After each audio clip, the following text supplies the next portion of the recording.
seorang syekh, kiai besar dan tersohor, meninggalkan Islam dan menerima Nabi Isa Al-Masih alaihissalam sebagai Tuhan dan Juru Selamatnya. Kacau memang ya.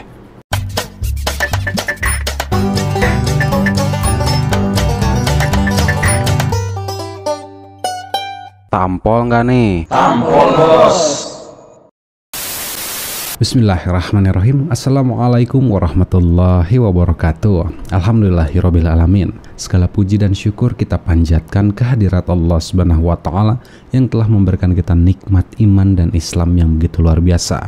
Tidak lupa juga sholawat serta salam semoga tercurahkan kepada Nabi kita, junjungan kita, suri tauladan kita, Nabi Muhammad sallallahu alaihi wasallam. Mungkin tidak asing lagi bagi ikhwah filah semua, bagi sahabat mualaf semua, ketika ada seorang murtadin yang mengaku-ngaku sebagai kiai haji atau syekh atau ustazah ya, atau penghafal Quran dan lain sebagainya. Nah, salah satunya ini sahabat mualaf. Mungkin memang sudah pernah dibahas ya di beberapa channel, namun channel ini sangat berbeda dengan yang lainnya. Dan menurut saya ini tuh sangat menarik karena ada ayat-ayat Al-Quran yang digabungkan dengan ayat-ayat Bible yang perbedaannya antara langit dan sumur bor. Yang mau ngebor-ngebor. Lalu ditafsir oleh seorang syekh, kiai haji, wah ya. Luar biasa lah gelar namanya. Ngedeg-deg saya ya, ngebiri-gidig ya, bulu Roma aku ini.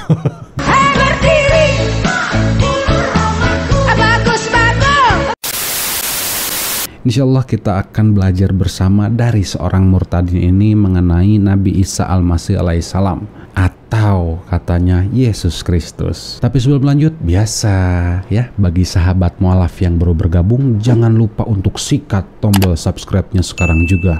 Dan kalau suka videonya, klik like yang tanda jempol. Dan kalau bermanfaat, silahkan jadikan status atau dibagikan ke media sosial kalian supaya menjadi pahala amal jariah untuk kita semua. Amin ya Allah ya rabbal alamin. Ayo kita tampol bareng-bareng dengan mengucapkan Bismillahirrahmanirrahim. Tampol nggak nih? Tampol, bos. Yesus Kristus dialah yang berkuasa atau Isa Al-Masih. Di dalam surat Al-Quran surat 3 ayatnya yang ke-45, Allah berkata kepada hambanya Nabi Muhammad sallallahu alaihi wasallam, bersabdalah Allah Subhanahu wa taala demikian. Isa ibnu Maryamah wajihan fid dunya wal akhirah. Artinya sesungguhnya Isa putra Maryam dialah yang terbesar di dunia dan di akhirat. Kalau Isa itu terbesar di dunia dan di akhirat, pertanyaan kita, siapakah Isa Al-Masih itu? Ini bukan kata Nabi Ibrahim, ini bukan kata Nabi Adam, ini bukan kata Nabi Muhammad, tetapi ini kata Allah Subhanahu wa taala. Itu dia bersabda demikian, menyampaikan pesan kepada hambanya Muhammad, Nabi Muhammad, bahwa sesungguhnya Isa putra Maryam dialah yang terbesar di dunia dan di akhirat.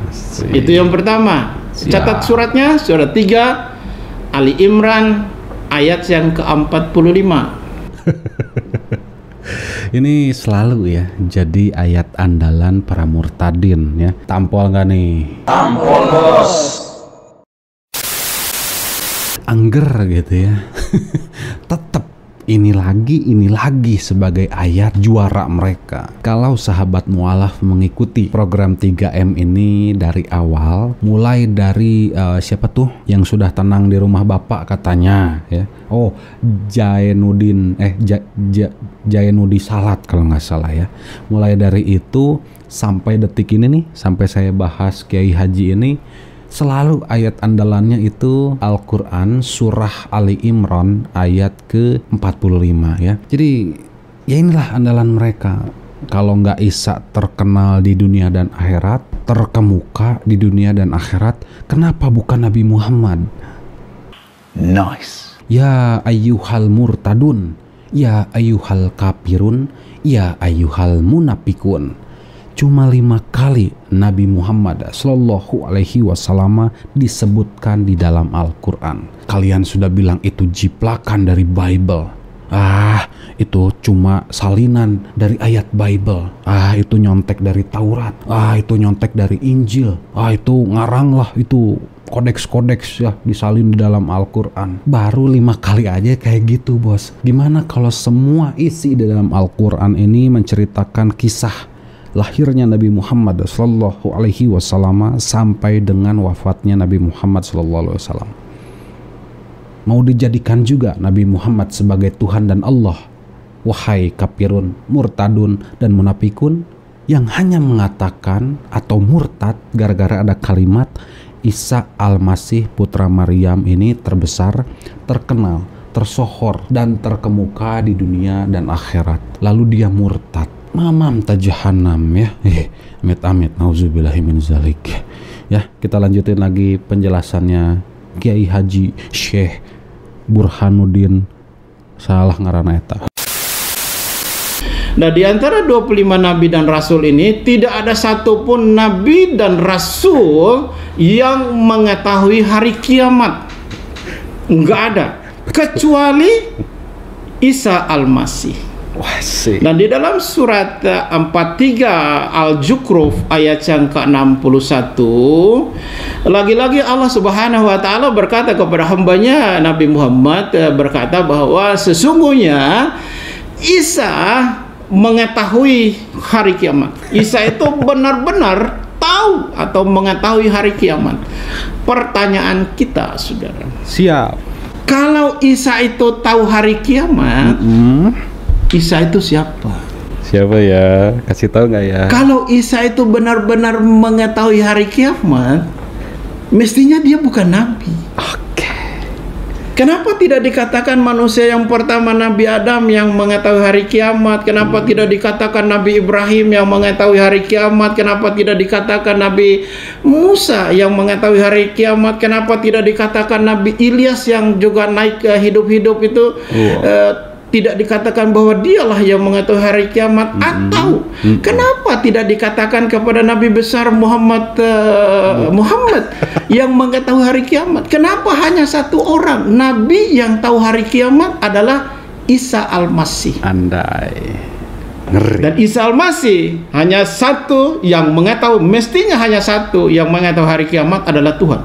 Tidak boleh Nabi. Asik. Aduh, ya Allah. Aduh, kuat ngadek-dek euy aing euy. Meringkak ieu bulu-bulu. Saya dibilang berdiri mak bulu-buluku. Hush. Tapi ngeunah ya jeung ditampol. Tampol bos. Jadi dari dulu sampai detik ini tuh kadal-kadal yang mengaku sebagai murtadin ini menggunakan ayat-ayat ini untuk menipu orang-orang Islam yang mungkin tidak ada ilmu agamanya. Katanya Nabi Isa Al-Masih alaihissalam ini tahu hari kiamat di dalam Al-Quran. Kalau bukan Tuhan, siapa lagi yang tahu hari kiamat? Ya kutil, kalau kamu baca tuh, baca yang bener atuh ceme, gak akan ketemu satu ayat pun bahwa Nabi Isa Al-Masih alaihissalam ini tahu tentang hari kiamat. Masa di Al-Quran Nabi Isa tahu hari kiamat? Buah egang. Jangankan di dalam ayat Al-Quran, bos, di dalam kitab Anda yaitu Bible yang katanya 100% firman Tuhan yang menjadi manusia, tidak ada satupun kalimat ataupun satu ayat yang mengatakan bahwa Yesus Kristus tahu tentang hari kiamat. Gak percaya? Kita tunjukkan ayatnya. Dalam Matius 24 ayat 35 sampai 36 dan juga Markus 13 ayat 31 sampai 32, di situ ditulisnya apa? Ya, kita akan bacakan bareng-bareng, bos, ya. Ini saya pakai versi firman Allah yang hidup. Matius 24 ayat 35 sampai 36, langit dan bumi akan lenyap, artinya kiamat, tetapi perkataanku tetap untuk selama-lamanya. Oke. Tidak ada seorang pun mengetahui hari dan saat berakhirnya zaman ini. Malaikat tidak, anak Allah pun tidak. Anak Allah ini kan Yesus, betul tidak? ya, menurut mereka. Oke?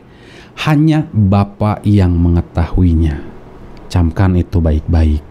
Lalu di dalam Markus 13 ayat 31 sampai 32, ini lebih jelas. Langit dan bumi akan lenyap, namun perkataanku tetap selama-lamanya. Tetapi tidak ada seorang pun mengetahui hari atau peristiwa-peristiwa itu akan terjadi. Malaikat di surga tidak, dan aku juga tidak. Hanya Bapa saja yang tahu. Nah, loh. Ketampol tanya ku Bibelna sorangan, langsung jelas kata Yesus Kristus atau Tuhan mereka. Tuhan ngomong sendiri bahwa tidak ada seorang pun mengetahui hari atau peristiwa-peristiwa itu akan terjadi, yaitu kiamat. Malaikat surga nggak tahu, aku juga tidak, kata Tuhan mereka Yesus Kristus. Hanya Allah Bapa saja yang tahu. Aduh, Syekh Kiai Haji Andi Burhanuddin Usman kumaha iya menjawab pertanyaan atau pernyataan Yesus ini ya? Muter-muter tanya hulu. Bos, padahal jelas ayatnya di dalam Quran surah Az-Zukhruf ayat ke-61. Di situ Allah Subhanahu wa taala berfirman, Auzubillahi minasyaitonirrajim, Bismillahirrahmanirrahim. Wa innahu la'ilmu lisa'ati fala tamtarunna biha wa tabi'un hadza siratum mustaqim. Yang artinya, dan sesungguhnya dia Nabi Isa itu benar-benar merupakan pengetahuan tentang hari kiamat. Ya, artinya dengan diturunkannya Nabi Isa Al-Masih alaihissalam, maka diketahuilah dekatnya hari kiamat. Karena itu janganlah kalian ragu-ragu tentang hari kiamat itu, dan janganlah kalian meragukannya. Karena itu janganlah kamu ragu-ragu tentang kiamat itu, dan ikutilah aku. Inilah jalan yang lurus. Betul tidak? Lalu kita sambung ayatnya di ayat yang ke-62. Wala yasudannakum syaitanu innahu lakum aduwwun mubinun. Yang artinya, dan janganlah sekali-kali kamu dipalingkan oleh syaitan. Sesungguhnya syaitan itu musuh yang nyata bagimu. Masya Allah. Kalau murtadin itu bilang begini, tidak ada satupun nabi dan rasul yang mengetahui hari kiamat. Enggak ada, kecuali Isa Al-Masih. Berarti dia ya. Jadi Nabi Isa Al-Masih di dalam Al-Quran itu tidak tahu dan tidak pernah mengatakan bahwa aku tahu hari kiamat. Bahkan Tuhan Yesus Kristus di dalam Bible pun tidak mengetahui kapan itu hari kiamat, bos. Dapat dimengerti dan dipahami? Alhamdulillah. Kita akan lanjutkan di segmen berikutnya ya. Udin ya. Kalau Isa itu tahu hari kiamat, berarti dia Tuhan. Karena cuman Tuhan yang tahu hari kiamat, tidak boleh nabi. Dan dijelaskan kembali dalam surat 3 Ali Imran itu bahwa Isabnu wajiham. Wajiham itu terbesar. Wajiham itu bahasa Arabnya adalah terbesar. Wajiham fid dunia, di dunia dan di akhirat. Tidak ada nabi yang terbesar di dunia dan akhirat kecuali Isa Al-Masih, putra Maryam, yang kalau di dalam Kristen kami menyebutkannya dengan kalimat Tuhan Yesus Kristus. Sudah. Aduh, wajiham cenanya. Wajiham kela. Wajiham kemana atuh wajiham? Aduh, tampollah saeutik. Tampol bos. Tidak ada nabi yang terbesar di dunia dan akhirat kecuali Isa Al-Masih, putra Maryam, yang kalau di dalam Kristen kami menyebutkannya dengan kalimat Tuhan Yesus Kristus. Padahal kata orang Kristennya sendiri ya. Orang Kristen sendiri tuh bilang begini, bos. Anda terburu-buru ngomong seperti itu. Anda akan lebih menyesal lagi jikalau Anda melihat fakta yang sebenarnya bahwa Isa Al-Masih di dalam Quran, di dalam Islam itu berbeda dengan Yesus Kristus di dalam Kristen. Bahwa Yesus dan Isa di dalam Alkitab dan Al-Quran sangat-sangat berbeda. Saya beri nama Bu, Bego. Goblok! Dan anehnya ya, tapi biasalah para kafirun mah gini gitu ya, pengen menang sendiri. Pada saat murtadin ngomong seperti ini tuh nggak dikomen sama si Kondit ya, atau sama Kristen-Kristen lainnya. Tapi giliran ada mu'alaf yang mengatakan bahwa Nabi Isa Al-Masih atau Yesus Kristus itu, wah ya, keren-keren itu bikin kontennya mereka. Kalang kabut kebakaran jenggot mereka ya, rame-rame memboikot bahwa Isa itu bukan Yesus, Yesus itu bukan Isa, Isa Al-Masih dalam Al-Quran itu bukan Yesus Kristus, dan Yesus Kristus dalam Bible itu bukan Isa Al-Masih dalam Al-Quran. Wah, rame mereka bikin konten kalau ada mu'alaf yang mengatakan hal seperti itu. Tapi bos, giliran ada murtadun ngomong seperti itu, mereka teriak haleluya, puji Tuhan, ye, jiwa dimenangkan, domba-domba diselamatkan. Pret, cager bos. Ya biasalah herder kawan. Dan ini patut untuk diancungi jempol, dikasih makan kroto. Jadi mohon maaf ya, saya ingatkan sekali lagi, dalam Quran surah Ali Imran ayat ke-45 ini sama sekali tidak menceritakan bahwa hanya Nabi Isa yang terkemuka di dunia dan akhirat. Kita akan bacakan ya. Kalimatnya di sini kalau kita baca, dia atau para murtadin ini hanya fokus di kalimat wajihan saja ya. Oke, mereka ini tidak membacanya secara full ya. Ada kalimat yang akan saya bacakan ya. Kalimatnya di sini ada Isa bin Maryam wajihan fid dunya wal akhirati wa minal muqarrabin. Nah, ya. Di sini ada kalimat yang tidak dia baca adalah wa minal muqarrabin. Jadi artinya yaitu Isa ya. Nabi Isa ini termasuk salah satu orang yang didekatkan kepada Allah Subhanahu wa Ta'ala. Kalau dikatakan salah satu atau orang-orang yang didekatkan kepada Allah, kira-kira termasuk nggak para nabi-nabi dan juga orang-orang soleh? Tah, eta bener. Udah jelas kalimat dan ayatnya. Kumurtadun ya, dibelokin, pengkolkeun, dipotong. Bener nggak? Tapi udah biasa. Syekh lo ini hati-hati nih Kiai Haji nih ya. Pret. Kalau di Islam itu ada saya waktu di Islam itu selalu membaca surat solat. Asik. Al-Fatihah. Asik. Surat Al-Fatihah itu adalah surat bacaan 17 kali dalam satu hari. Dan itu surat wajib. Kalau di Kristen itu doa Bapa kami. Andai. A'udzubillahi minasyaitonirrajim. Bismillahirrahmanirrahim.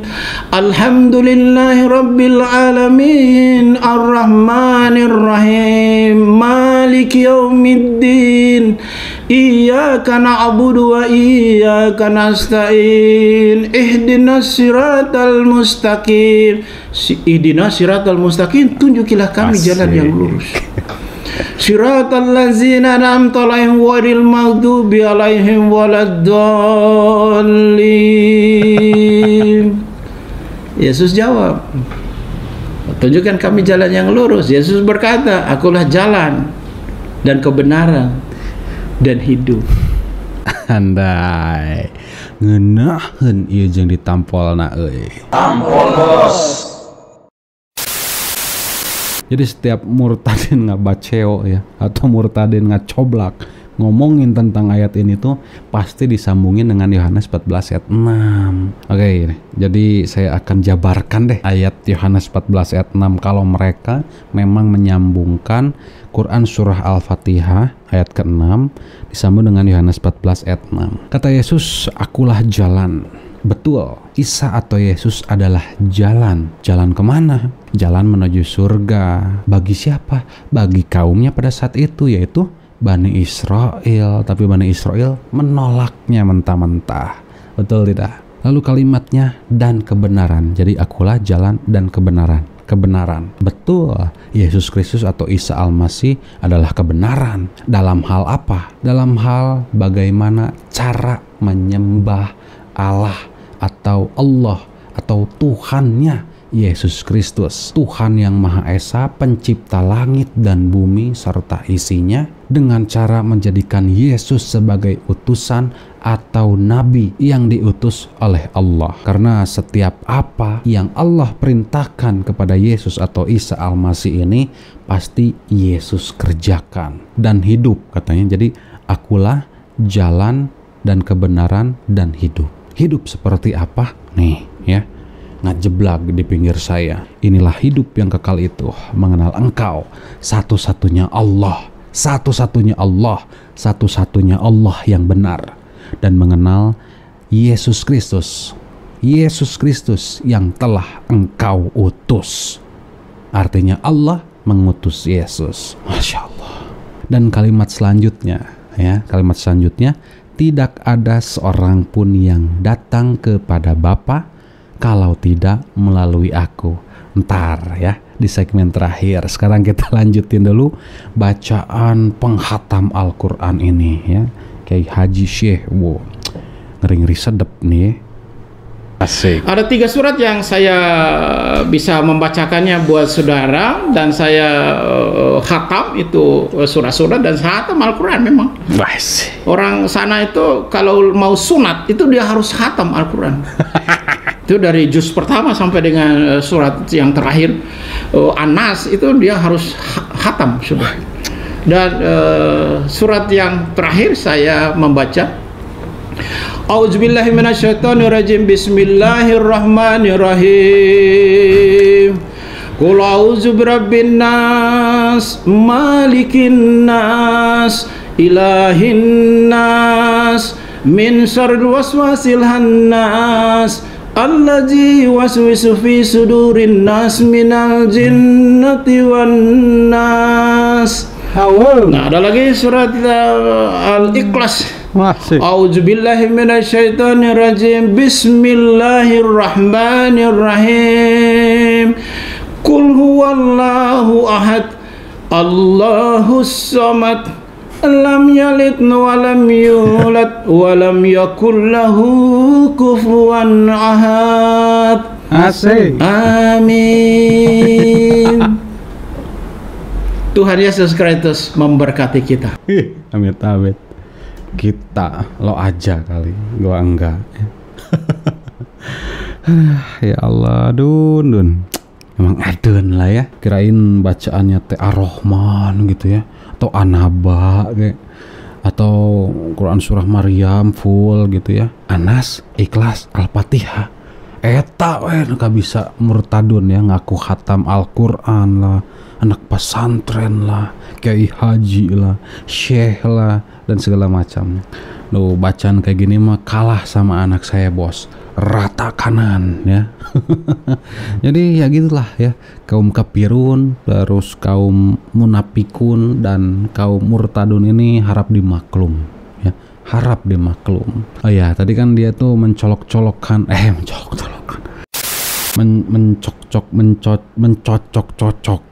ya Quran surah Al-Fatihah ayat ke-6 dengan Yohanes 14 ayat 6 ya. Ini kita sambung di ayat selanjutnya ya. Tadi kan udah ya, akulah jalan dan kebenaran dan hidup ya. Nah, sekarang kalimatnya, tidak ada seorang pun yang datang kepada Bapa kalau tidak melalui aku. Nah, lalu bagaimana dengan Adam dan Hawa, Kain dan Habel, Abraham, Ishak, Ismail, istri-istrinya, lalu ada Nuh, lalu ada Lot, Musa, Yosua, Henok, Yakub, Yusuf, Daud, Salomo, dan 1000 istrinya, Elia, Elisa, Yehezkiel, Yunus, dan orang-orang yang lahir sebelum Yesus atau orang yang tidak bersama-sama dengan Yesus nggak masuk surga dong. Karena kalimatnya begini ya, tidak ada seorang pun yang datang kepada Bapa kalau tidak melalui aku. Ayo loh, gimana nih nasib mereka? Aduh, nikmat banget nampolnya ya. Alhamdulillah sahabat mualaf, alhamdulillah kita patut bersyukur kepada Allah Subhanahu wa taala yang telah memberikan nikmat Islam yang begitu luar biasa, nikmat iman kepada Allah Subhanahu wa taala dan Rasulnya. Hanya Islamlah yang simple, sederhana, hanya dengan turuti perintah Allah dan Rasulnya, menjauhi larangannya, kuatkan iman dan lebih bertakwa kepada Allah Subhanahu wa taala, perbanyak amal dan ibadah, terus memperbaiki ibadah kita, memperbaiki sholat kita, perbanyak zikir, perbanyak sholawat. Insyaallah kita semua berkumpul di jannahnya Allah Subhanahu wa taala. Itulah cita-cita semua umat muslim di seluruh dunia, berkumpul di jannahnya Allah Subhanahu wa taala. Amin ya Allah ya rabbal alamin. Terima kasih saya ucapkan jazakumullah khairan. Wassalamualaikum warahmatullahi wabarakatuh. Wala tamutunna illa wa antum muslimun. Fa bi ayyi Allah ya rabbikum atu kaziban.